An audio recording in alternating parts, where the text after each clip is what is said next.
Graça e paz, irmãos. Amém? Amém. Quantos estão felizes de hoje estarem na casa do Senhor? Levante sua mão.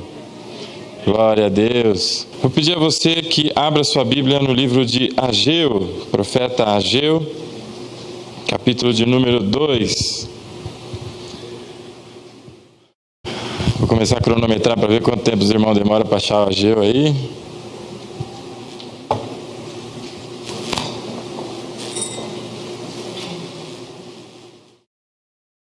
Profeta Ageu, capítulo de número 2.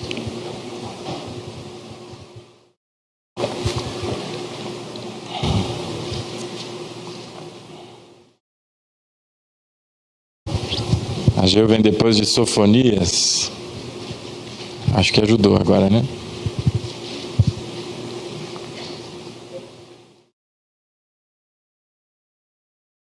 Ouço várias folhinhas. Tá chegando, irmão. Vai com fé aí.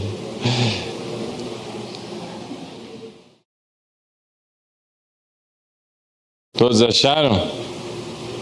Amém? Tem Ageu na sua Bíblia, irmão? Oh, glória. Capítulo 2 do profeta Ageu, nós vamos ver a partir do primeiro versículo. Assim diz a palavra do Senhor. Pedir silêncio para a leitura bíblica, reverência à palavra do Senhor. A partir do primeiro versículo do segundo capítulo do profeta Ageu. No segundo ano do rei Dario, no 21º dia do 7º mês, a palavra do Senhor veio por intermédio do profeta Ageu. Fala agora ao governador de Judá, Zorobabel, filho de Sealtiel, e o sumo sacerdote Josué, filho de Jeozadak, e o restante do povo. Dentre vós, os sobreviventes, quem viu este templo na sua primeira glória? E agora como o veem? Não é como se nada fosse aos vossos olhos? Esforça-te, Zorobabel, diz o Senhor. Esforça-te, sumo sacerdote Josué, filho de Jeozadak. Esforça-te todo o povo da terra, diz o Senhor, e trabalhai, porque eu estou convosco, diz o Senhor dos exércitos. Esta é a aliança que fiz convosco quando saístes do Egito. O meu espírito habita no meio de vós, não temais. Pois assim diz o Senhor dos exércitos: em pouco tempo farei tremer os céus e a terra, e o mar e a terra seca. Farei tremer todas as nações, as coisas preciosas de todas as nações serão trazidas, e encherei este templo de glória, diz o Senhor dos exércitos. A prata e o ouro pertencem a mim, diz o Senhor dos exércitos. A glória deste novo templo será maior que a do primeiro, diz o Senhor dos exércitos, e estabelecerei a paz neste lugar, diz o Senhor dos exércitos. Feche os seus olhos, vamos orar. Santo Deus, eterno Pai, bendito é o teu santo nome. Te agradecemos, Deus, por este momento especial, Pai, da ministração da tua palavra. Que o Senhor, em nome de Jesus, Pai, fale, Senhor, aos nossos corações. O dia, Pai, em que eu ouvi a tua voz, a minha vida se transformou, Pai. Pedimos ao Senhor nessa noite, Deus, que o Senhor fale conosco, fale com a tua igreja, Senhor. Não seja a voz do homem, Pai, mas a tua voz, Santo Espírito de Deus, a falar conosco no nosso coração, no mais íntimo do nosso ser, Pai, trazendo, Senhor, todas as coisas que nós necessitamos, Pai. Como a tua palavra diz, o Senhor não dá tão somente aquilo que nós pedimos, Pai, mas o Senhor nos dá exatamente aquilo que nós necessitamos. Pedimos ao Senhor que, em nome de Jesus, nesta noite, Pai, a porção da tua palavra seja, Senhor, aquilo que nós necessitamos no nosso coração. É o que nós oramos agradecidos, em nome de Jesus. Amém e amém. Glória a Deus.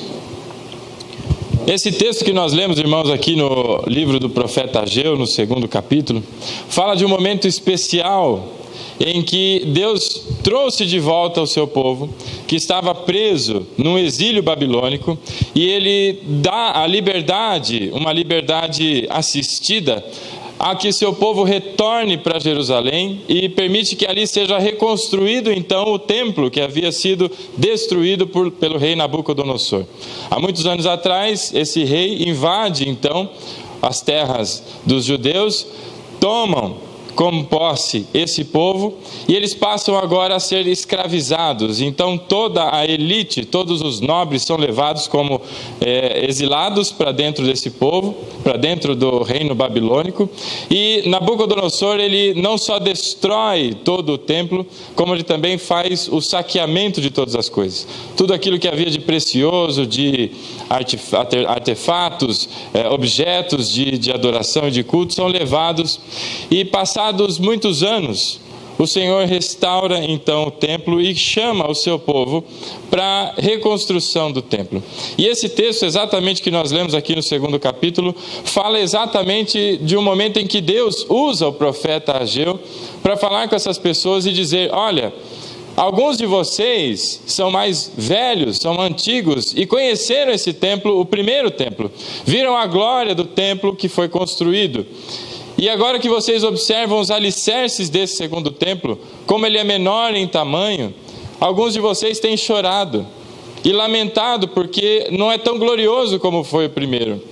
E Deus então usa a boca do profeta Ageu para dizer: não temas, eu sou convosco, desde o momento que eu tirei vocês do Egito, meu Espírito habita no meio de vós e eu sou contigo. A glória deste segundo templo será maior do que a primeira. E em diversas vezes no texto, você deve ter percebido, o profeta Ageu cita: assim diz o Senhor dos Exércitos. E por que ele diz isso, meu irmão? Quando Deus se apresenta como Senhor dos Exércitos, Ele está se apresentando como Deus Todo-Poderoso, o Deus que pode todas as coisas, que não é impedido, que não há mão ou mente que possa segurar o agir do Senhor. E ele disse que a glória do segundo templo será maior do que a primeira. Você consegue entender porque Deus diz que a glória do segundo templo será maior do que a primeira? Sendo ele menor em proporções, sendo ele diferente, com menos luxo que se tinha no primeiro. Esse texto aqui, meu irmão, ele fala, é um texto também messiânico, apontando para o Messias.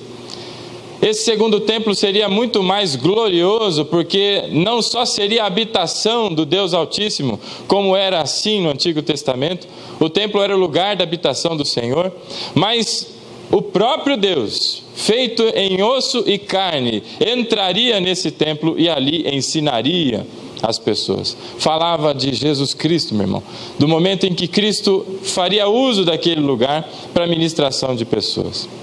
E quando nós observamos então aqui no texto de Ageu, dizendo: não tenha medo, fica firme, meu irmão, não esquenta não, que a glória do segundo templo vai ser maior. Palavras de exortação, a gente observa e diz: puxa, que legal, louvado seja o Senhor, porque Deus está ali animando o seu povo na construção.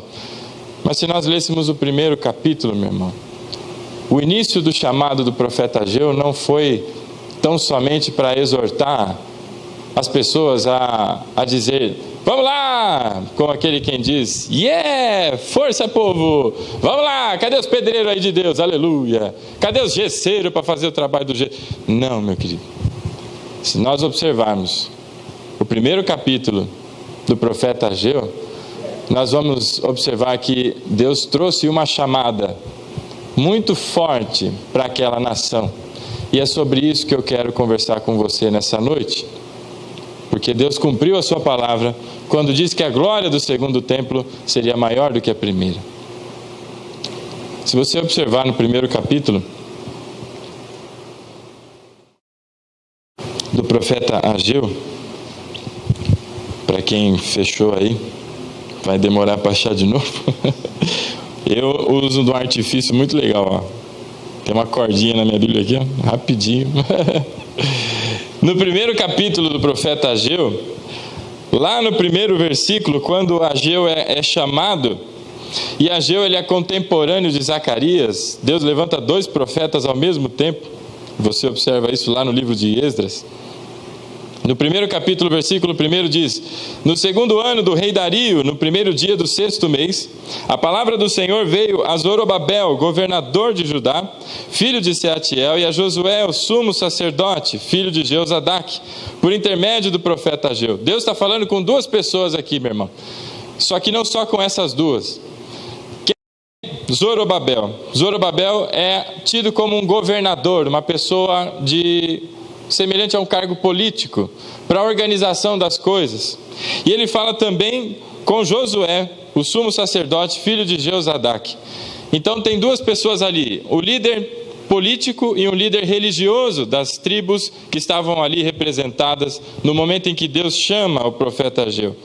E ele não chama em qualquer momento. O profeta Ageu não levantou no meio da praça e disse: ô pessoal, espera aí que eu tenho uma coisa para falar. Tem muito crente que vai no meio da praça, né? E começa a gritar lá sozinho: eita! Deus chamou no meio de uma festa, no meio de um período de calendário religioso das pessoas em que estavam todos reunidos. Ali, após as celebrações, Deus levanta o profeta Ageu, porque todas as pessoas estavam ali reunidas. E quem eram essas pessoas, meu irmão? Eram líderes, sumo sacerdote e os sacerdotes. Não havia ali uma simples pessoa, um camponês, como se diz, uma pessoa da comunidade. Não. Estavam ali os líderes de Israel. Quando o rei Ciro, lá atrás, foi chamado por Deus, e Deus fala isso em Isaías, de que ele era um ungido de Deus, uma pessoa de fora do povo de Deus, Ciro, um babilônio, Nico, foi chamado pelo Senhor para abençoar o povo de Deus.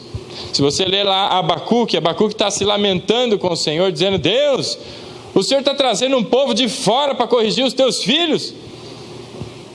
E é exatamente o povo babilônico que Deus chama para trazer essa turma toda para o exílio.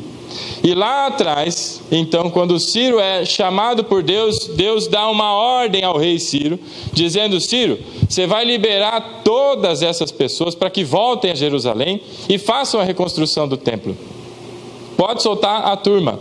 Então o rei Ciro baixa um decreto, ele escreve para todo mundo: gente, é o seguinte, o Deus do céu, assim ele se referia ao Senhor, me deu uma ordem de que todos vocês fossem liberados. E não só isso, todos os utensílios do templo que foram roubados por Nabucodonosor serão devolvidos.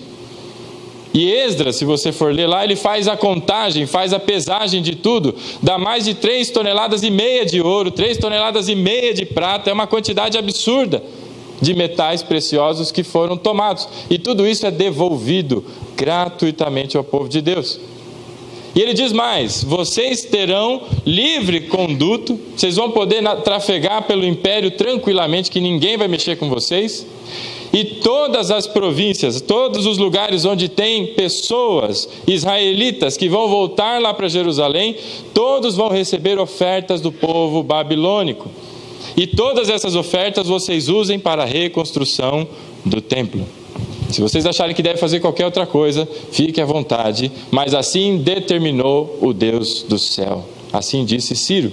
E lá então os líderes, não foi todo o povo que foi liberado, mas os líderes foram convocados e deram então a missão de que eles reconstruíssem o templo. Entre eles estava Zorobabel e Josué. Josué sendo agora o sumo sacerdote na província ali de Jerusalém, onde eles estavam. E nesse momento então que veio a palavra do Senhor ao profeta Ageu, o profeta Ageu estava ali entre eles, era um desses líderes que foram chamados.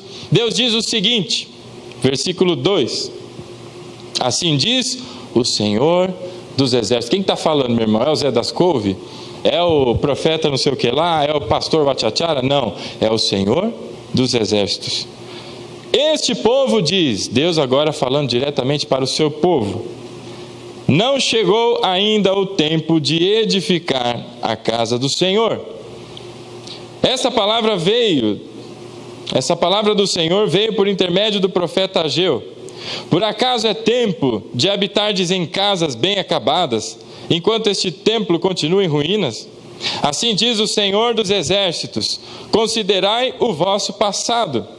Semeaste muito e recolhestes pouco. Comeis, mas não vos fartais. Bebeis, mas não vos saciais. Vestivos, mas ninguém se aquece. E o que recebe salário, recebe para colocá-lo num saco furado. Assim diz o Senhor dos exércitos: considerai o vosso passado. Subi ao monte para trazer madeira, e edificai o templo. Eu me agradarei dele e serei glorificado, diz o Senhor. Esperaste muito, mas veio pouco. E esse pouco, quando levastes para casa, eu o dissipei com um sopro. Por que motivo, diz o Senhor? Porque o meu templo está em ruínas, ao passo que cada um de vós cuida da própria casa. E aí ele continua dando uma bela de uma lavada em todos aqueles líderes. Pessoas que conhecem a palavra do Senhor, pessoas que muitas delas ali viveram grandes milagres do Senhor e estavam ali olhando o coreto passar, quando de repente o Senhor traz um profeta para falar com eles. Meus irmãos, se você lê esse texto aqui e não se atenta ao que está no livro de Esdras, você vai achar que Deus está sendo injusto. Porque tirou o povo do exílio, trouxe o povo de volta para fazer a reconstrução do templo. E enquanto o povo está lá, ele vai e ainda dá uma chulapada na orelha do povo. Mas espera lá. Meus irmãos, no ano de 538 a.C., o rei Ciro deu o decreto. 2 anos depois, porque precisa juntar todo mundo, e pega as madeiras e leva para lá, tem um tráfego, não tinha a Lufthansa, né? Não tinha o Airbus, não sei o que, para carregar, então eles levaram 2 anos para chegar.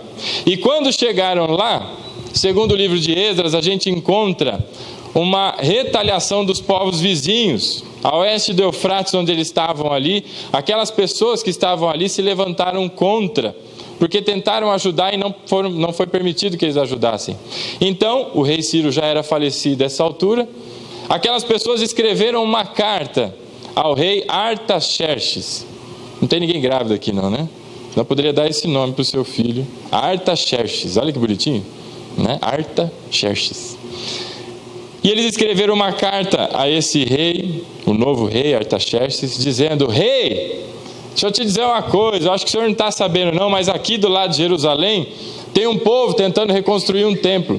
Se o senhor fizer uma pesquisinha aí boa aí nos seus arquivos, o senhor vai ver que esse povo é um povo sem vergonha. Dá trabalho pra caramba pro império, deu, olha, um fuzuê, e lá atrás eles foram levados como escravos, e agora eles estão aqui reconstruindo o templo. Sugiro ao rei que o senhor dê uma interrompida nesse negócio, embarga a obra, porque se essa turma reconstruir o templo, você vai ter dor de cabeça. E aí o rei Artaxerxes fez o dever de casa dele, mandou pesquisar, e ele encontrou realmente uma série de arquivos que diziam e contavam problemas entre os judeus e o povo babilônico. Então ele baixou um decreto: beleza, para essa obra, e quem continuar pode matar, porque não é para continuar a construção do templo. Isso 2 anos depois que a ordem foi dada de que eles fossem lá construir. Deixa eu te fazer uma pergunta: quem deu a ordem para a construção do templo, meu irmão? Se você me acompanhou até agora, você sabe. Quem mandou? Hã?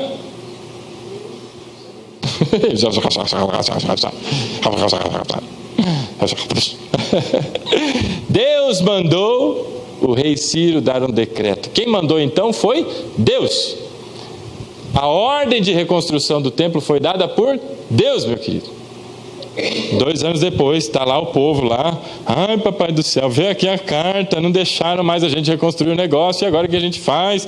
Reconstrói, não reconstrói porque vai morrer. Pararam de construir o templo. Depois que eles pararam de construir o templo, chega exatamente esse momento que nós estamos lendo aqui. E aí você pensa: pô, mas Deus continua sendo injusto. 2 anos depois só, acabaram de receber uma carta? Não, meu querido. A carta chegou em 536 a.C.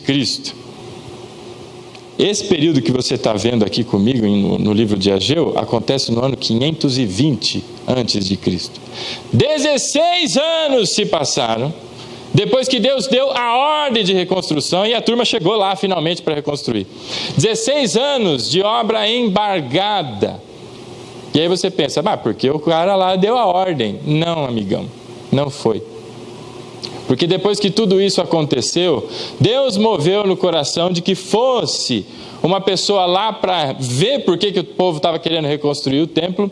E a turma voltou lá para o rei, agora o rei Dario, que é esse que está sendo citado aqui por Ageu, dizendo para ele: olha, rei, Eu estou reconstruindo o templo por ordem de Deus. E Deus, o Deus do céu, deu a ordem a Ciro. Se você for buscar no mesmo arquivo, obrigado, hein? No mesmo arquivo que você achou dos probleminha que a gente teve no passado, você também vai achar a ordem do rei Ciro, bonitão. Vai fazer uma pesquisa, que você vai ver que eu tenho salvo-conduto para fazer o que eu estou fazendo aqui. E tem mais. Eu não vou fazer bagunça nenhuma. Pelo contrário, aqui nesse lugar está sendo restabelecido um lugar para culto ao Deus Todo-Poderoso. O rei Dario, quando olha aquilo, vai fazer a lição de casa dele também, vê lá nos seus arquivinhos e encontra exatamente a carta do rei Ciro dizendo, pode ir. E quando ele olha a carta dizendo, ele diz mais, ele diz, vocês aí agitadores que disseram que eles não podem construir o templo, vocês agora vão dar o dinheiro que eles precisam para construir. Se eles precisarem de sal, de azeite, do que precisar, eles vão pedir para vocês e vocês livremente vão ceder. Ou seja, meu irmão, quem deu a ordem foi Deus. A turma tentou agitar alguma coisa, Deus foi lá e falou, ei, eu mandei, pode fazer e tem mais. Essa turma que reclamou ainda vai ter que ajudar. Para calar a boca, para largar a mão de ser bobo. Mas e aí? Deus deu toda a condição, Deus deu o dinheiro que precisava, Deus deu o material que faltava, Deus deu os pedreiros, as pessoas, a turma toda. E aí? Agora parece injusta a palavra do Senhor pelo profeta Ageu. 16 anos depois, meu irmão, chega Deus e diz, minha gente, quem foi de vocês que estava comigo na época da criação? Quem de vocês estava lá quando eu coloquei o céu, estendi como quem estende uma toalha? Quem de vocês estava lá quando eu pus limite no mar? Nenhum de vocês. Então, quem de vocês se acha no direito de dizer agora, como nós lemos ali no versículo 2, esse povo diz, palavras do Senhor, não chegou ainda o tempo de edificar a casa do Senhor. Porque era essa a afirmação de todos, era um consenso. Eles diziam o seguinte, não chegou o tempo ainda. Então nós estamos aqui sossegados. A hora que chegar o tempo de construir, a gente retoma, né? Mas enquanto isso, estamos aqui de boa, né? Aí não tem o que fazer, não tem lugar para oferecer as ofertas, os sacrifícios, aí a gente fica aqui. E aí Deus diz, vocês semeiam e não colhem. Vocês comem e não se fartam. Vocês bebem e não matam a sede. E quando consegue juntar um pouquinho de nada, uma titica desse tamanico, e chega para casa, eu com um sopro dissipo tudo. Acabo com a tua graça, em outras palavras. E sabe por que eu faço isso? Diz o Senhor dos Exércitos, é o texto que nós vemos aqui.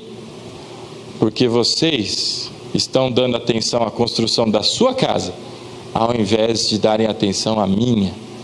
Vocês estão aí fazendo com que a sua casa seja gostosa, luxuosa, cheia dos breguenite, e o meu templo está lá, só nos alicerces. 16 anos se passaram. E aí vem toda a movimentação que Deus faz através do profeta Ageu, e chega no texto que nós lemos. Porque o povo finalmente entendeu a palavra do Senhor, finalmente abriram-se os olhos e entenderam que era tempo de edificar a casa do Senhor. E quando eles começam, lá em Esdras a gente vê dizendo que os jovens estavam lá eufóricos, nós vamos construir o templo, aleluia, nós vamos ter um lugar para adorar o Senhor. Mas os antigos olhavam para aquilo e achavam aquilo muito menor em proporções. E aí Deus diz, calma meus queridos, a glória desse segundo templo será maior. Mas precisou tomar uma lavada, meu irmão, da parte de Deus para abrir os olhos.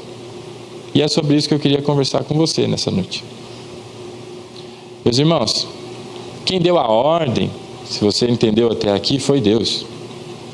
Não foi o rei Ciro que deu um decreto, mas Deus usou o rei Ciro para que a ordem fosse seguida. E se Deus mandou algo ser feito, se Deus deu a você uma ordem, meu irmão, Deus te deu um chamado, Deus levantou na sua vida um propósito, meu querido. Quem é você, ó homem? Quem é você, ó mulher, para dizer que não é tempo de fazer algo? A palavra do Senhor diz: não é tempo de edificar o templo. Essa era a afirmação que Deus ouvia. Essa era a desculpa que era dada por todas aquelas pessoas. E era uma multidão de gente, meu irmão. Não era 3, 4, não era talvez aqui, eu não sei quanto nós estamos, talvez uns 50 e poucos. Não era essa turma, não. Era uma multidão de gente. E não era qualquer gente, meu amado. Era gente que entendia da palavra do Senhor, que tinha experiência com Deus. E estavam ali dizendo: Deus, não é tempo. Não é tempo de fazer nada, não. Presta atenção que Deus diz para eles o seguinte: que as casas de vocês estão bem cuidadas. Quando ele diz a casa de vocês estão bem cuidadas, se nós observarmos o texto no original, entendermos exatamente o que Ageu, quase que eu falo Isaías, está dizendo aqui para essas pessoas, ele está dizendo o seguinte: que o luxo na casa dessas pessoas era tamanho que nem às vezes um palácio real tinha tamanho luxo. Você tem ideia do que Deus está dizendo para essas pessoas? Que a minha casa e a tua casa está tão luxuosa, que às vezes nem a casa branca lá do Obames é tão luxuosa quanto a minha casa e a sua casa. Agora eu pergunto para você, um povo que era escravo, que estava até pouco tempo ali, dependendo sobre ordens dos babilônicos, da onde arrancaram tanto dinheiro para construir casas luxuosas? Dos utensílios que haviam sido dados para a construção do templo. Então não só não obedeceram ao comando de Deus, à ordem de reconstrução, como também estavam furtando daquilo que era dedicado ao templo. Começa a perceber a gravidade do que Deus está trazendo para essas pessoas, meu amado. E o que eu quero dizer a você nessa noite, e a mim, é uma meditação sobre algo que Deus colocou no meu coração, é que em muitos casos, em muitas pessoas, talvez em todos nós, Deus deu um chamado. Deus deu uma ordem, e não foi uma ordem assim: eu acho que talvez você... Não, mas foi direta: vá e faça. E você sabe o que muita gente está fazendo, meu irmão? Qualquer outra coisa. Qualquer outra coisa. Talvez em casa, curtindo o seu luxo, que não serve para nada. A palavra do Senhor diz lá em Hebreus, no capítulo 13 ou 12, falando sobre Esaú, se eu não me engano, capítulo 13. Ele diz que Esaú trocou aquilo que era precioso por algo profano. Esaú deixou o seu direito de primogenitura por um prato de lentilhas. Um ensopadinho lá, devia estar uma delícia aquele troço. Eu lá nem de lentilha gosto tanto assim, mas ele trocou. Lá no capítulo 25 do livro de Gênesis, você vai encontrar a Bíblia dizendo expressamente: Esaú desprezou o direito de primogenitura. Você sabe o que é isso, meu irmão? Direito de primogenitura? O sujeito tinha a bênção do pai, ele tinha 2 vezes a repartição da herança, ele pegava 2 vezes o tamanho que era repartido para todo mundo, ele tinha uma série de benefícios só por ser primogênito, e por ser primogênito, filho de Isaac, ele seria o descendente direto e herdeiro direto da bênção que foi dada a Abraão.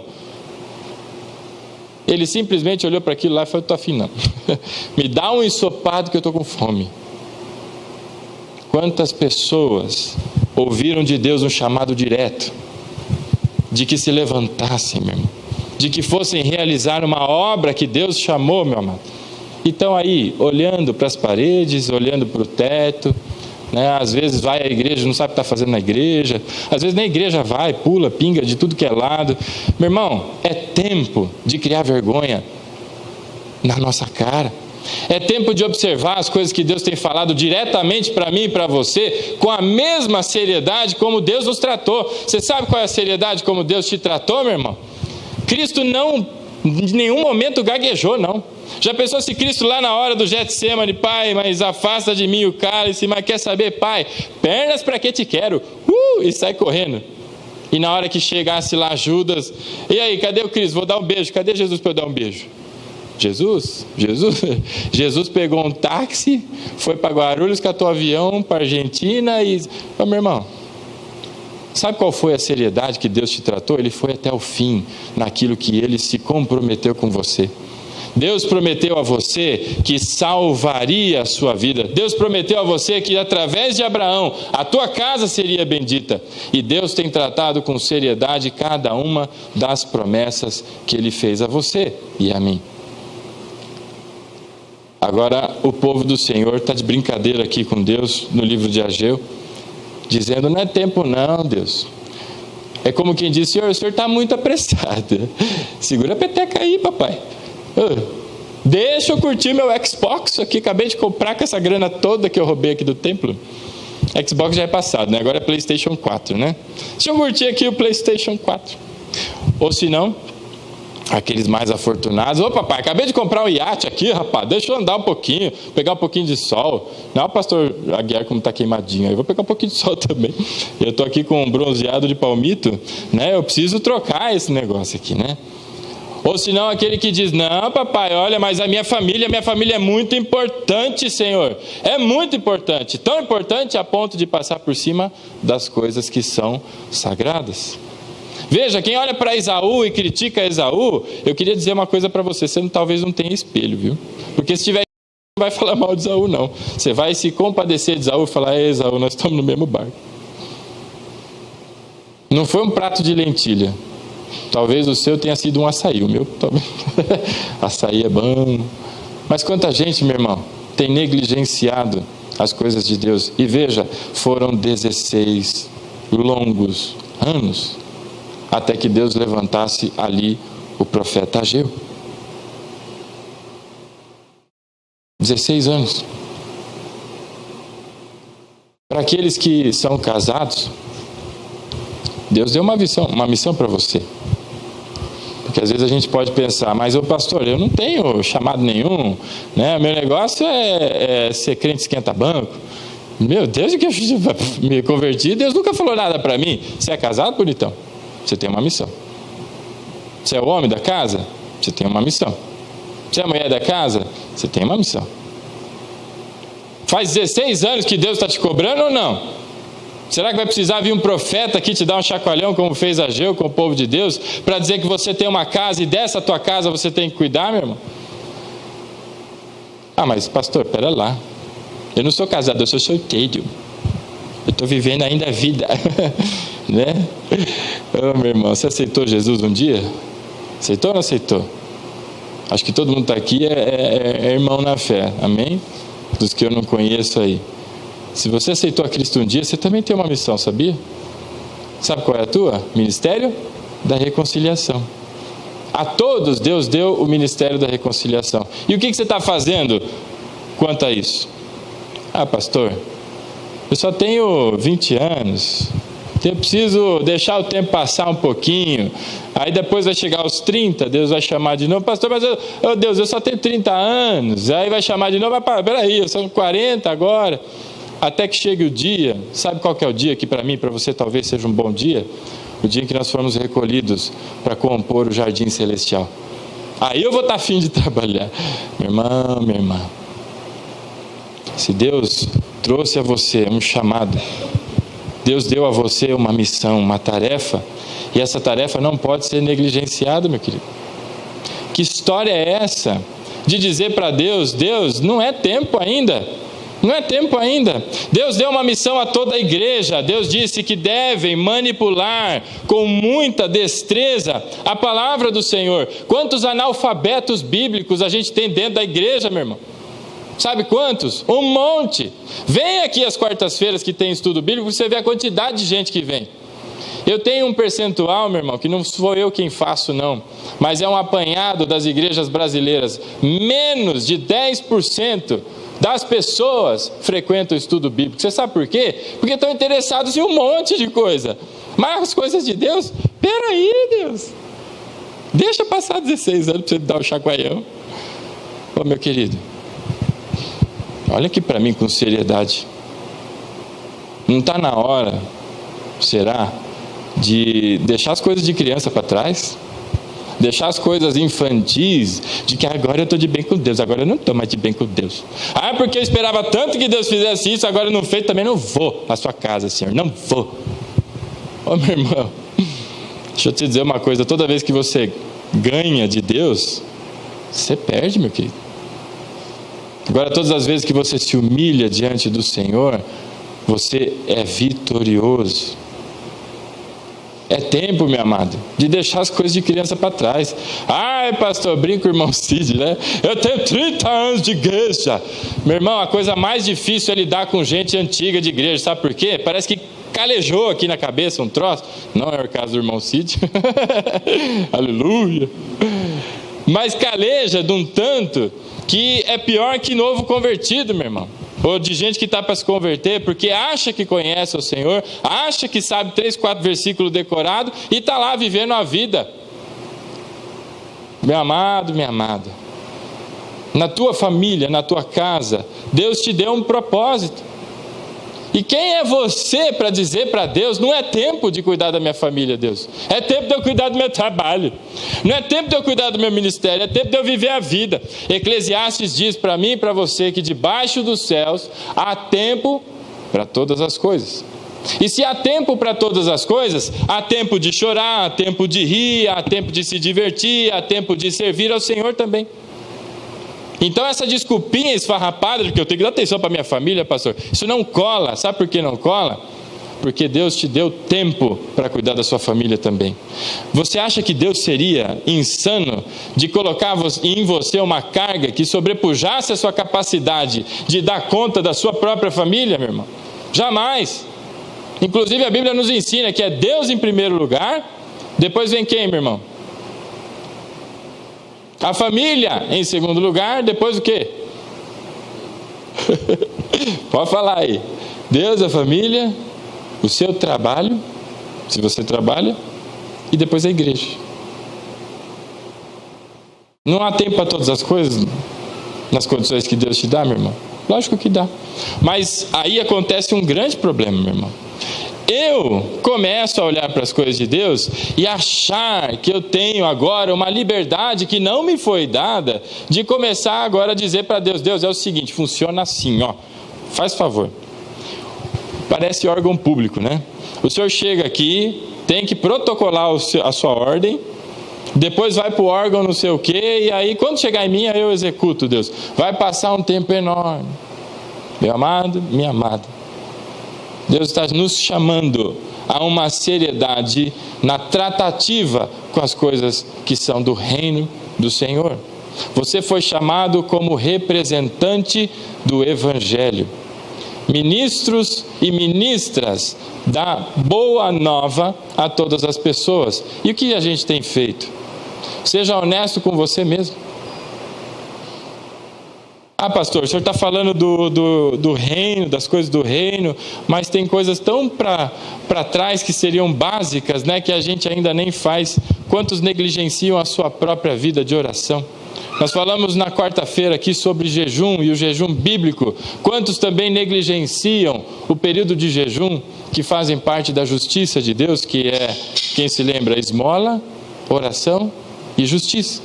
Esmola não uma merreca de dinheiro que se dá por aí, mas esmola no sentido de favor, e favor imerecido, coisa que nós recebemos de Deus da mesma forma.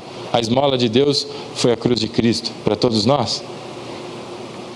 Quantos na sua própria vida não têm se alimentado, meu irmão?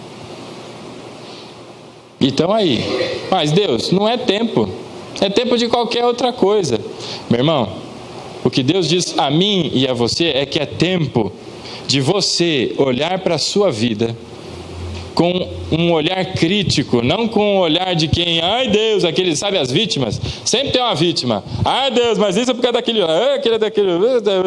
Mas olhar como você sendo responsável pela sua vida espiritual, meu querido. E começar agora a colocar as coisas na mesa diante de Deus e agora entender qual é o caminho a seguir para que finalmente as coisas retomem ao rumo que foram determinados por Deus. Perceba, meu irmão, que as coisas com Deus, elas são muito sérias. Tem gente que acha que segue a vida de qualquer jeito E Deus não está ligando para isso. A Bíblia diz que as coisas podem parecer demorar, mas elas nunca se atrasam. Essa história de que Deus tarda, mas não falha, é porque é analfabeto bíblico quem fala isso. Porque a Bíblia é muito clara dizendo que pode parecer que demora, porque você não sabe o tempo de Deus, mas nunca se atrasa. Tudo é no tempo devido. Tudo é no tempo devido. Falamos de Esaú, meu irmão. Isaac era esposo de uma mulher, Rebeca, que ela era estéril. E a Bíblia diz que Isaac orou insistentemente. Ele orou incansavelmente para que finalmente a madre de Rebeca fosse aberta. Ele orou hoje, beleza Deus, eu já orei, acabou nada, meu irmão.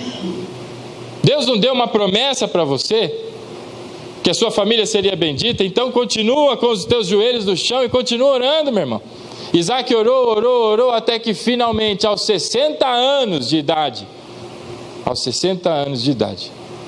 Rebeca engravidou. E a bênção de Isaac não foi uma só, mas vieram duas: Esaú e Jacó.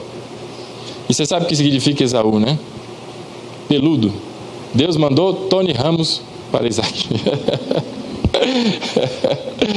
Peludão. E eu fico imaginando como é que deveria ser uma criança, um neném peludo, né? Porque dizem que havia uma multidão de pelos em Esaú.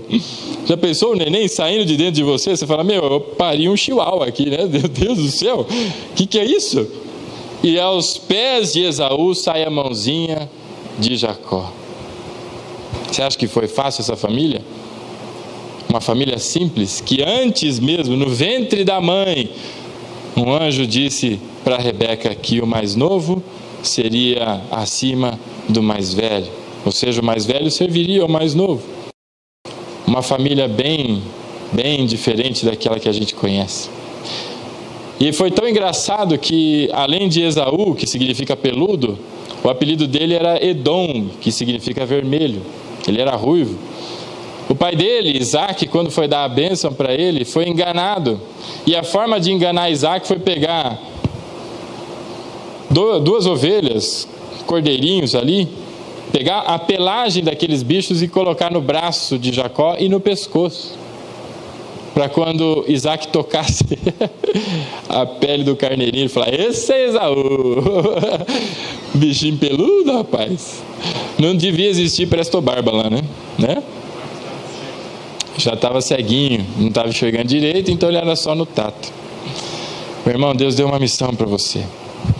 Certamente você tem um chamado. Não vem com essa história para mim, Deus não me chamou, não. Chamou sim, Senhor.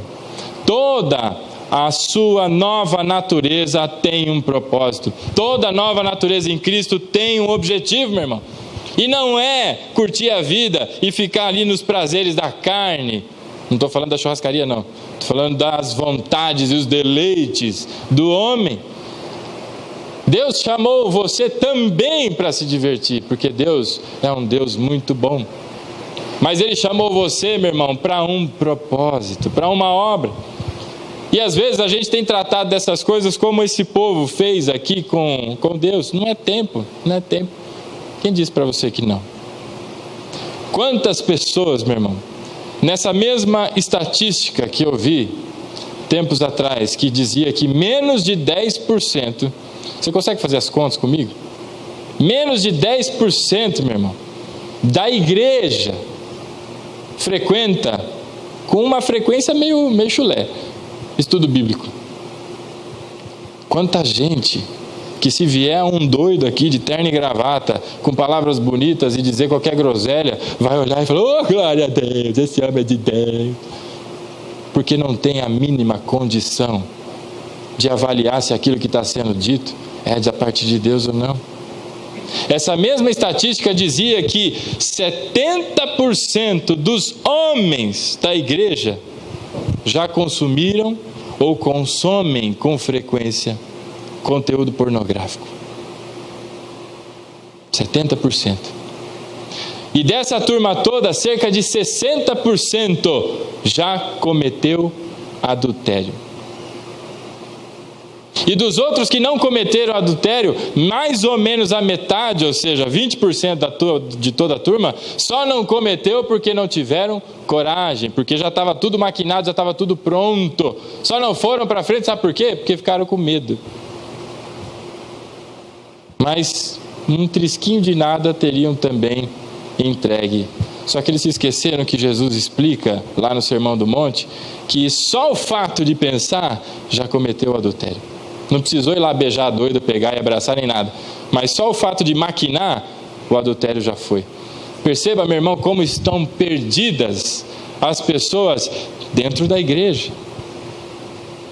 E sabe o que é isso? É o reflexo, exato reflexo da falta de seriedade como as coisas estão sendo levadas. Lá no Antigo Testamento, a palavra do Senhor dizia: você, bonitão, vai ensinar a palavra de Deus, a Torá, ao teu filho, enquanto você estiver andando, enquanto vocês estiverem sentados, enquanto vocês estiverem brincando, enquanto estiverem comendo, a todo instante você vai ensinar ao teu filho os caminhos em que ele deve andar. Quantos pais estão aí, para a criação dos seus filhos? Então aí, larga lá assistindo televisão, lá mesmo, bota a galinha pintadinha, beleza, que dá sossego. Vai lá assistir aquele trem lá. E agora vai lá, vai para casa da tia mesmo, aleluia, dá paz para mim. Então aí, só empurrando a criança. E depois, meu irmão, que as coisas chegam ao ponto do lamento, penso eu que não adianta mais lamentar. Porque você não levou a sério as coisas de Deus. Esse mesmo texto que nós lemos aqui no capítulo 2 de Ageu, não só fala da reconstrução do templo que estava parada, e também da sua glória vindoura, que seria maior do que a primeira, na referência física do templo, como quem diz da alvenaria e das coisas, mas ele fala também das coisas espirituais, meu irmão. Você sabe o que isso quer dizer? Muitas pessoas estão ali, cuidando das suas casas. Estou falando agora do seu templo aí, você sabia que você é templo do Espírito Santo? A palavra de Deus diz que você é a morada do Senhor, templo do Espírito Santo e também morada de Cristo. Isso quer dizer que a Santíssima Trindade habita em você.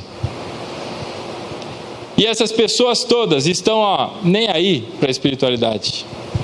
Nem aí se eles sabem ou não sabem do que está acontecendo no reino de Deus. Não estão nem aí. Sabe por quê? Eu já fui salvo mesmo, pastor. Estou salvo. Fui salvo pela graça. E agora já era. Meu irmão, quantos estão cuidando da sua vida, engordando espiritualmente, e estão lá deixando as coisas passarem, e Deus está dizendo: você, meu irmão, sabe o que está acontecendo? Você está comendo pra caramba, mas não está se fartando. Você está bebendo, porque você está com sede. Sabe por quê? Porque você continua sedento. Não vai se saciar. Não vai. E sabe por que não vai? Porque não está obedecendo a palavra do Senhor. Simples assim, meu irmão. E aí fica: pastor, que sequidão é essa? Pastor, o que está acontecendo? Fizeram trabalho não sei aonde.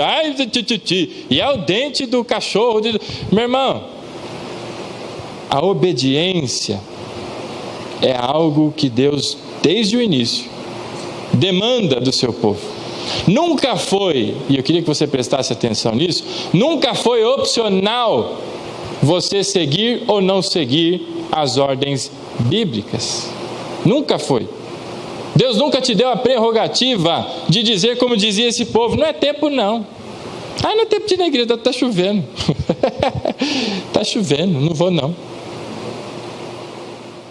A Bíblia diz lá em Esdras que quando as pessoas foram chamadas, porque Esdras presenciou tudo isso que a gente está falando, e no final, quando finalmente o templo foi construído, chegou aos finalmente aqui desse texto, sabe o que aconteceu? Chegaram para Esdras e falaram: Esdras, você não sabe o que aconteceu, 60 anos depois, você não sabe o que aconteceu. Ele: o quê? O povo começou a se envolver com gente que não é das tribos aqui de Israel. Começaram a casar com um monte de gente que não devia. E aí Esdras rasga a sua roupa, começa a puxar a barba, puxa o cabelo e começa a lamentar e fala: meu pai do céu, esse povo não tem jeito. Foi liberto aqui do exílio babilônico, foi dado o direito de reconstruir o templo. Fizeram todas essas coisas, Deus fez maravilhas e o povo está lá se prostituindo de novo. E aí chega um para Esdras e fala: Esdras, espera aí que não está tudo perdido. Vamos nós fazer o seguinte, vamos chamar todo mundo. Chama a almarada toda aqui, vamos reunir todos os líderes, chefes de Tuatachá, chama todo mundo para uma reunião e nós vamos dizer para eles o seguinte, que se eles não devolverem as mulheres que pegaram, despedir literalmente essas mulheres, que eram mulheres de outras tribos, eles serão expulsos da comunidade, nós vamos tirar eles daqui do nosso meio. E aí fizeram essa reunião, chamaram todo mundo, demorou 3 dias para chegar todo mundo, e a turma estava lá, ansiosa, inquieta, sabe por quê? Porque estava chovendo, e estava caindo chuva bem na cabeça de todos eles lá, e eles esperando debaixo de chuva, sabe por quê? Porque baixaram um decreto, e uma ameaça muito séria, e eles falaram: não, beleza, eu vou mandar minha mulher embora, o caso que eu estou doida, mas eu não quero a mão do Senhor pesando de novo na minha cabeça. Meu irmão, pode estar chovendo, pode estar fazendo sol o que for, pode estar tendo reunião em casa, pode estar passando aquele programa que você mais gosta, você pode estar com a preguiça da gota, meu irmão, não importa. Importa que por você Deus foi leal, por você Deus manteve firme o seu propósito de se entregar naquela cruz, meu irmão. Antes de que você fosse formado, que o mundo existisse, Deus determinou que a cruz existiria e Ele fielmente foi lá e cumpriu o seu propósito. Agora os filhos de Deus estão aí de brincadeira, meu irmão. Estão aí de brincadeira. E há um tal de levanta e sai, e vai beber água e vai não sei o quê. É difícil chegar na igreja. E quando chega na igreja parece ter uma formiga nessas cadeiras. Aí a gente tem que chamar o DDD, né? Lembra do DDDrim? Para dar detetizada nesse trem aqui, porque não sei o que acontece.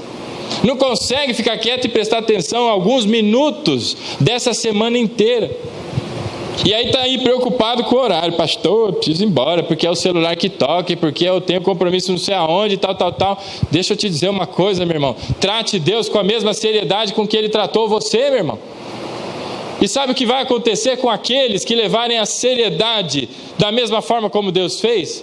Deus diz lá em Isaías 58 que ele será como um jardim regado e à margem de um rio enorme, que não vai faltar água, não vai ter sede, vai ser abençoado ricamente. Deus o fará andar nas alturas, Deus levará lá nas alturas. Sabe quando? Não é quando você for lá e dizimar na igreja. Fui lá, dei lá 10 mil reais na igreja, você é abençoado. Para de ouvir esses mané, meu irmão. Vai ler a Bíblia, meu. Isso irrita. Não é quando você chegar e falar: Deus, eu vou fazer isso aqui porque o Senhor vai fazer aquele lá. Não, meu irmão. É quando você tiver um grau de maturidade para entender que todas as coisas são por Deus, por meio de Deus e para Ele. Independente se está bom ou está ruim aos teus olhos, para Deus tudo é muito bom, para todos aqueles que creem no seu nome. E quando chegar a esse grau de maturidade, sabe o que vai acontecer? Tudo aquilo que Isaías no capítulo 58 diz: imediatamente serão curadas as suas enfermidades, diz lá em Isaías. Você vai clamar: Senhor, e imediatamente Ele vai dizer: eu estou aqui. Quantas pessoas têm orado e não escutam nada? Estão clamando e nada se ouve. Sabe por quê? Porque estão aí cuidando das suas casas, estão aí fazendo qualquer outra coisa. Tem coisa muito mais importante, não é verdade? Para fazer do que as coisas de Deus. Meu irmão e minha irmã, aquilo que Deus confiou nas tuas mãos é algo precioso e peça importantíssima para o andamento das obras do reino. Não é tempo de ficar parado, não é tempo de deixar a família de lado. Quanta gente joga a toalha para cima e fala: eu não aguento mais essa mulher, eu não aguento mais esses filhos, eu não aguento mais não sei o quê, e vai jogando para cima, e vai deixando as coisas irem até um ponto que se arrebenta tudo, e vai se arrebentar mesmo. Se largar desse jeito, vai. Mas não é tempo de ter atitudes infantis como essa. É tempo de se levantar, meu irmão. É tempo de receber o chamado de Deus com seriedade, vestir a armadura do Senhor e falar: Senhor, eis-me aqui, como disse Isaías no capítulo 6, envia-me a mim. Mas quem que eu vou mandar? Deus, estou aqui. Mas quem vai falar se não há quem pregue? Deus, eu estou aqui. Agora, quantos não se apresentam, fazem como Adão, ouvem a voz de Deus e saem correndo atrás do mato? Ai, tem tanto irmão na igreja, Deus, chama outro irmão, pelo amor de Deus. Chega o pastor aqui, ó, vai ter vigília, hein? Quero ver os irmãos aqui sexta-feira, meia-noite, porque vai ter vigília. E aí na hora que ele começa a olhar para as pessoas, a turma vai escorregando na cadeira. Ai, pastor, chama outro para ajudar. Cadê o irmão fulano? E aí ele fica assim, eu não estou aqui, cala a boca, para não ser chamado. Quantos fingem que não leram a mensagenzinha no WhatsApp de convite? Quantos fingem que não vê o Facebook, está lá postando um monte de groselha, mas os recados da igreja não olha, porque o olho tem um filtro ali, né? Meu irmão, é tempo de prestar atenção ao chamado de Deus e agir. Sabe por quê? Mateus capítulo 24, verso 42, que nós lemos hoje, diz o seguinte: que ninguém sabe o dia e nem a hora em que Cristo volta para buscar a sua igreja. Ninguém sabe. E aí você fica aí de brincadeira: eu não vou me reconciliar com a minha família de jeito nenhum. E tem mais, Deus, eu quero que ele vá para o inferno. E digo mais, essa mulher aqui, eu não vejo a hora de vacinar logo esses negócios de desquite, eu não vejo isso aqui. Meu irmão, homem de Deus encara os problemas, você sabe como? É de frente. E você sabe por quê? Isaías 58 também diz que na sua retaguarda está a glória do Senhor e na sua frente vai o sol da justiça. Ninguém segura filho de Deus, meu irmão. Quando o filho de Deus entende o propósito do seu Senhor, ele caminha e ninguém segura. Não há quem seja capaz de pegar pela mão e falar: senta aí, cala a boca, porque vem Deus e dizendo: cala a boca não, Senhor, pode andar, porque quem deu essa ordem fui eu. O Senhor dos exércitos tem dito essas coisas. E no fim do capítulo 58 de Isaías, depois de dizer tudo aquilo que ele fará para aqueles que finalmente obedecerem a sua voz, ele diz o seguinte: foi a boca do Senhor que o disse. Meu irmão, você confia em Deus? Confia ou não confia? Deus disse que fará todas essas coisas na tua vida quando você levar Deus com seriedade. Que história é essa, meu irmão? De ficar de brincadeira? Não existe isso, não deve ser assim, porque enquanto é assim, a tua vida fica regredindo, dia após dia. E aí eu não entendo, pai, por que tanto problema? Por que tanta situação assim? E aí, como foi pregado domingo passado, é o diabo, é não sei quem, é não sei o que lá, e Deus está dizendo que você vai comer, comer e comer, e vai continuar com fome. Você vai beber, beber, beber, e vai continuar com sede. E a merreca que você conseguir juntar, meu irmão, Deus com um soprinho de nada vai dissipar tudo isso. Para mim e para você, o que Deus está dizendo nessa noite é que a época de criança, a época da infantilidade já passou. Para mim e para você, agora não é mais aquela papinha que Deus dava quando nós nos convertemos. Não é mais aquela historinha bonita de conhecer os patriarcas, conhecer os profetas. Agora Deus está dando para você alimento sólido, meu irmão. E Deus diz mais ainda, que há um momento da sua vida em que você abre a boca e Deus coloca o alimento na sua boquinha. Estou com fome, Deus vai lá e preenche a sua boquinha com alimento. Há um outro momento, um segundo momento da sua vida, em que você começa agora a selecionar. Ai, pai, eu não gosto de bolo de fubá, não, mas macarrão eu gosto. E aí Deus te oferece, sei lá o que Deus te oferece? Jiló, olha que beleza. Aí você fala: não, jiló eu não quero, Deus, jiló não. Mas vem lá aquele pratão de lasanha, você falou: esse eu quero. E assim vai indo. Mas vai chegar um terceiro período da sua vida, meu irmão, em que ou você planta para você colher e se alimentar, ou você vai continuar com fome. Porque agora você não é mais infantil, você não é mais criança. Agora chegou um momento de maturidade na tua vida que ou você trabalha para você se alimentar, e eu estou falando de palavras espirituais, querido. Não estou falando de encher como é que chama? As vasilhas lá da tua casa lá. as despensas da tua casa. Eu estou falando de encher as despensas espirituais da tua vida. Ou você trabalha e começa a perceber o gosto e o sabor do trabalho do Senhor, finalmente, e ali continua nesse caminho, ou vai passar fome. Quantas pessoas você já ouviu dizendo que está passando por um deserto espiritual? Ai, estou no deserto. Ai, estou no deserto. Aquelas histórias do deserto, parece que o deserto nunca acaba. Sabe quando vai acabar, meu irmão? Quando começar a trabalhar. Quando começar a produzir o seu próprio alimento. É assim que Deus tem tratado a todos os seus filhos, meu irmão. Essa história agora, espero que você tenha me entendido, de que não é tempo de dizer que não é tempo, meu irmão. Ao contrário, é tempo de dizer que é tempo. Agora é hora de se levantar como um guerreiro, como um soldado, ungido por Cristo, meu irmão. Palavras abençoadoras sairão da sua boca, não por você, assim como foram os apóstolos felizes. Olha, Jesus, eu fui lá e eu não sabia nem o que falar, mas quando abri a boca, eu comecei a falar igual Pedro, e saiu um monte de coisa legal, e Deus disse, não foi você, mas o Espírito Santo colocou essas palavras na sua boca, e assim será com todos aqueles que com Deus tratarem com seriedade. Pastor, mas eu não sei fazer A ou B. Meu irmão, você não sabe qual é o teu chamado? Deixa eu te fazer um convite. Venha a essa reunião da liderança que foi proposta, que você vai ver a quantidade de coisas que existem para serem feitas. A quantidade de propósito que tem e não anda, porque não se levanta, gente. Porque está todo mundo aí sentadão, feliz e olhando para o seu umbigo, enquanto as coisas do reino de Deus estão sendo carregadas como piano nas costas de alguns. Não sabe o que fazer? Venha que eu vou te mostrar um monte. Pastor Guilherme vai te mostrar um monte. Tem de monte. Tem coisa para oração, tem coisa para trabalho. É trabalhar com jovens, é trabalhar com casal, é trabalhar com mulher, é trabalhar com homem, é trabalhar com drogado, é tanta coisa, meu irmão. E tem gente aí, mas pastor, eu não sei o que eu faço. Não tem nada para eu fazer. Eu estava conversando com meu primo ontem, né, na festividade da família, e ele estava me dizendo o seguinte, que ele é indignado com os filhos dele. Os filhos dele moram num condomínio que tem tudo, tem, como é que chama?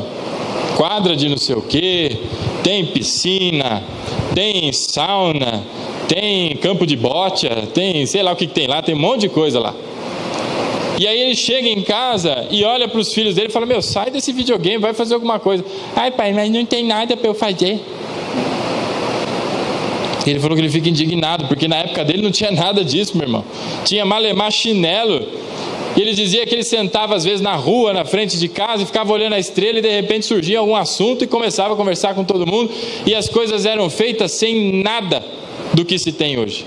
Ninguém tinha e-mail naquela época, ninguém tinha Facebook, WhatsApp, malemar, nem celular existia, malemar telefone dentro de casa.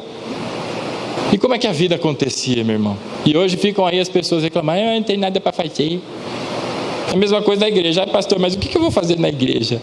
Oh, meu querido, tem tanta coisa. Tanta coisa. Então vamos combinar uma coisa interessante? A capa de criança, pega ela assim, bota, pendura ela aí, ó, no teu cabide. A capa de vítima, arranca ela aí, pendura ela aí, ó, no cabideiro. Ai, pastor, mas fizeram não sei o que para mim. Meu, pega esse negócio aqui também, arranca, bota aí, ó, do lado. Você já ouviu falar de perdão? Deus te ensinou a perdoar, não ensinou? Agora você tem que praticar, exercita. Ah, pastor, mas não sei quem falou que não sei o que, mas eu não gosto. Arranca tudo isso e bota de lado. Os teus olhos não estão nas pessoas, não devem estar nas pessoas. Os teus olhos devem estar aonde, meu irmão? Em Cristo. Ele sim é o autor e o consumador da nossa fé. Não é o pastor A ou B, não é o irmão não sei quem, porque não me deu bom dia ou qualquer coisa assim. Para de atitude infantil, meu irmão. Ah, pastor, é fácil falar para você, porque o senhor é pastor, aí fica aí nessas coisas. Meu irmão, da minha vida, se você quiser conhecer, eu te conto. E você vai ver que eu passo pelas mesmas dificuldades que você, viu? Não tenho nada diferente. Inclusive, o que eu estou dizendo a você aqui é algo que Deus colocou para mim no meu coração. Estou compartilhando com você. Um toim que eu levei da parte de Deus. Estou aqui apenas compartilhando. Então não há quem seja melhor. Deus não faz acepção de pessoas e Ele te chamou.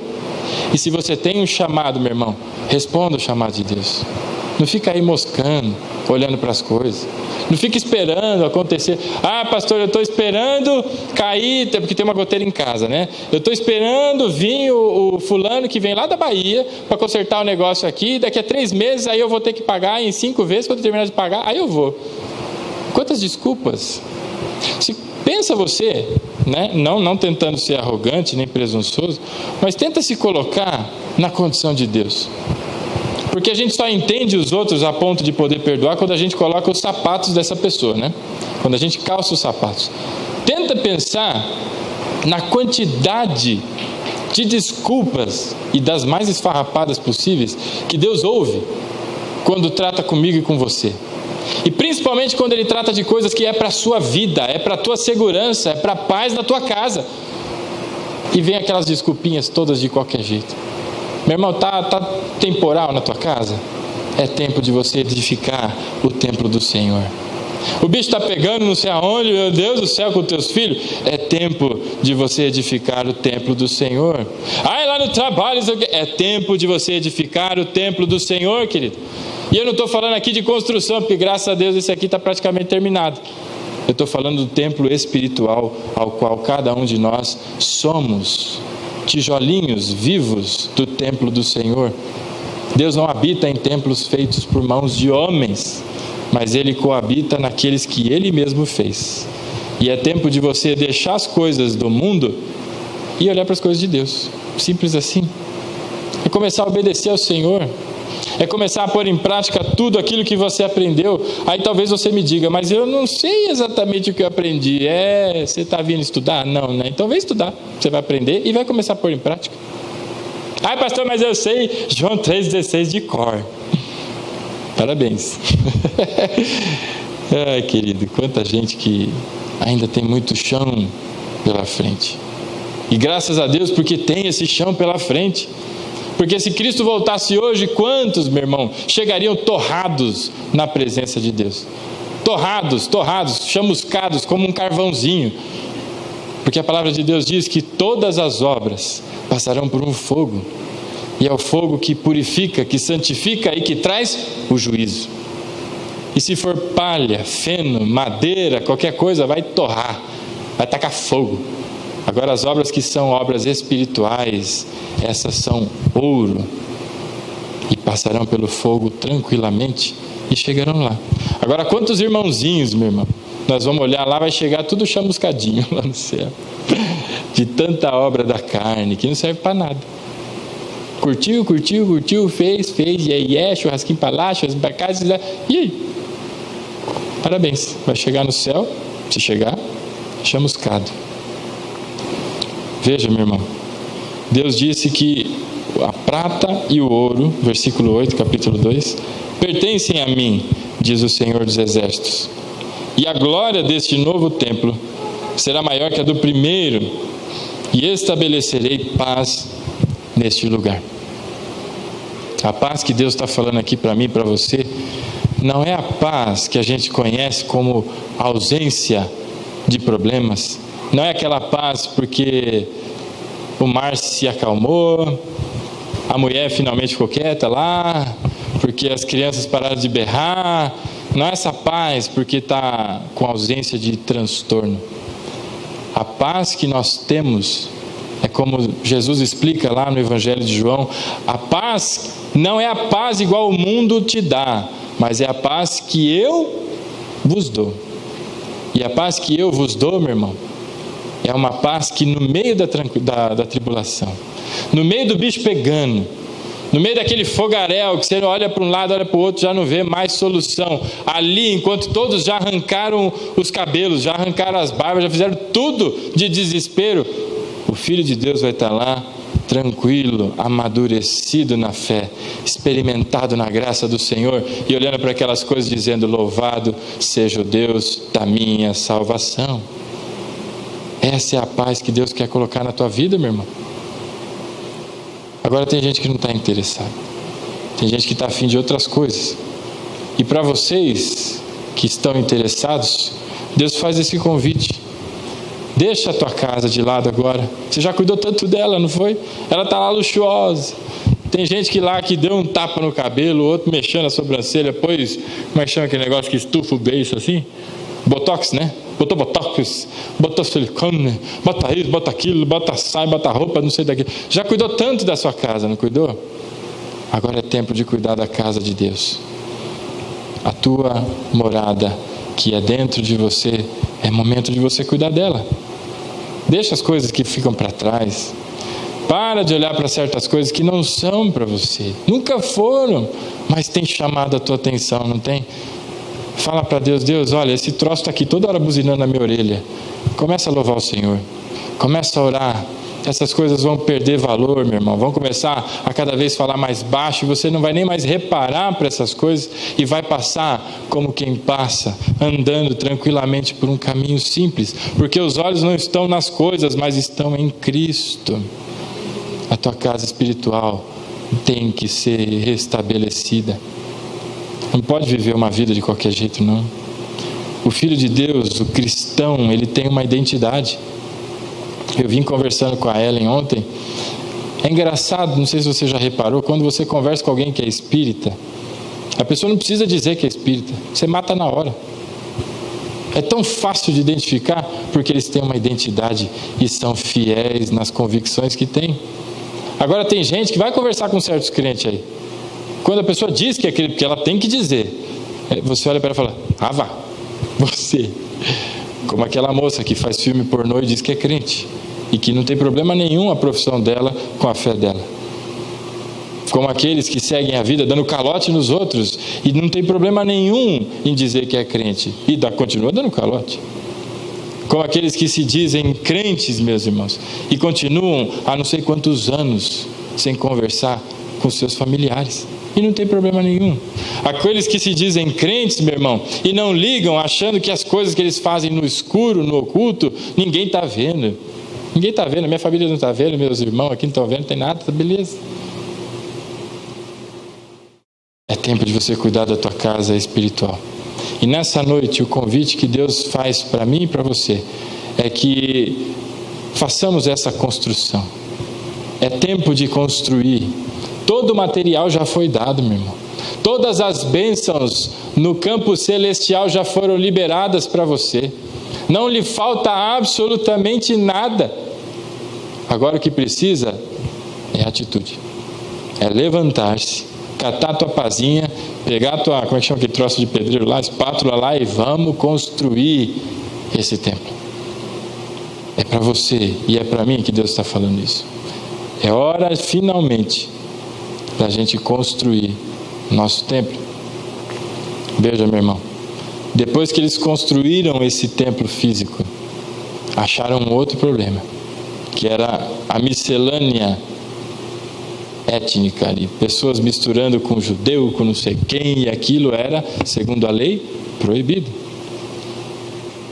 Vamos levar Deus a sério, e nessa noite, que você aceite o convite do Senhor, que você escute a palavra de Deus dizendo que é tempo de você reconstruir o seu templo. Mas pastor, está quase acabadinho, né, nos teus olhos, meu irmão. Aos olhos de Deus, muita coisa precisa ser corrigida. E não adianta fugir, não.